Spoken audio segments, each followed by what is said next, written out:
नमस्कार बालमित्रांनो, रोमन अंकांची जी आपली सिरीज आहे व्हिडिओजची त्यामधला आपला आजचा तिसरा व्हिडिओ आहे। याआधी आपण 1 पासून तर 20 पर्यंतचे रोमन अंक बघितले। त्यानंतरच्या व्हिडिओमध्ये आपण 21 पासून तर 40 पर्यंतचे बघितले आणि आजच्या व्हिडिओमध्ये आपण फक्त 41 पासून तर 50 पर्यंतचेच रोमन अंक बघणार आहोत, जेणेकरून तुमचं कन्फ्युजन होऊ नये। तुम्हाला अगदी सहज सोप्या पद्धतीने तुम्हाला हे लक्षात बसावं म्हणून। चला तर मग सुरू करूया। आता जसं आपण बघितलं की 40 साठी इथे आपण XL यूज करतो है ना। मग त्याच पद्धतीने आपल्याला इथे 41 पासून तर 49 पर्यंत XL यूज करायचं आहे। ज्या पद्धतीने आपण 11च्या 21च्या त्यानंतर 31च्या लाईनमध्ये मेन्शन केलं होतं ना, X XX XXX त्या पद्धतीने। आता इथे आपल्याला 4 वेळा X नाही आहे तर 40 साठी आपण XL असं यूज करतो। लक्ष द्या, शेवटपर्यंत बघा म्हणजे तुम्हाला काहीही कन्फ्युजन राहणार नाही। जसं 40 साठी XL लिहितात ना, तसंच आपल्याला लिहायचं आहे, कन्फ्युजन अजिबात करायचं नाही। 40 साठी आपल्याला XL यूज करायचं आहे। त्यानंतर 1 साठी काय करायचं आहे तर इथे I यूज करायचं। तर इथे L आहे ना, म्हणून मी ह्या ज्या स्लिपिंग लाईन आहे ह्या मेन्शन करत नाही पुढे।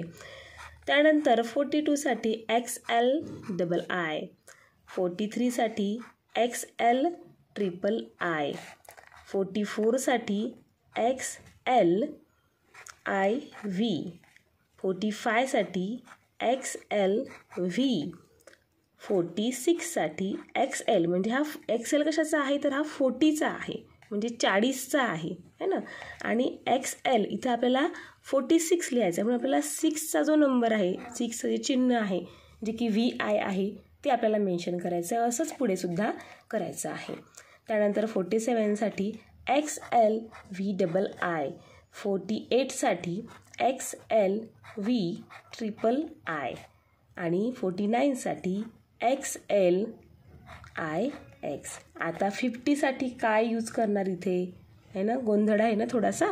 तर 50 साठी फक्त आपल्याला एकच चिन्ह आहे म्हणजे एक अल्फाबेट आहे ते यूज करायचं आहे। तर 50 साठी आपल्याला यूज करायचा आहे फक्त L। हा जो X होता ना 40 मधला, हा X इथे निघून जाणार आहे, फक्त L बाकी राहणार आहे।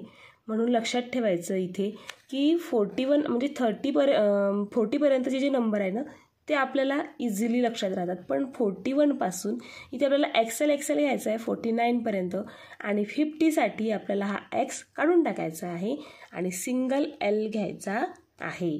चला तर मला आशा आहे की तुम्हाला इथपर्यंत समजलं असेल। तुम्ही मागील व्हिडिओ बघितले नसेल तर आधी बघून घ्या, क्रमवार बघा, सिक्वेन्सनी बघा, त्यानंतर तुम्हाला हे लक्षात राहील। चला तर भेटूया या पुढील व्हिडिओमध्ये, तोपर्यंत अभ्यास करत राहा आणि हे लक्षात घ्या।